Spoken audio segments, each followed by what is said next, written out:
แมงอันใดที่ว่าตูเพิงกับโบแมนพี่น้องมีด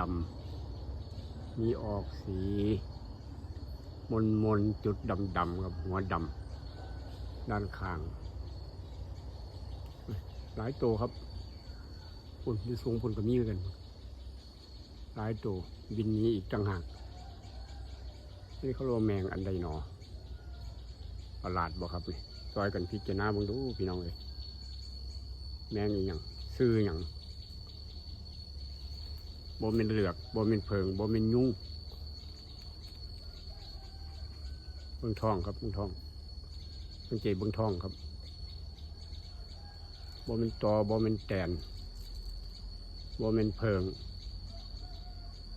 บ่เป็นจักรจันทร์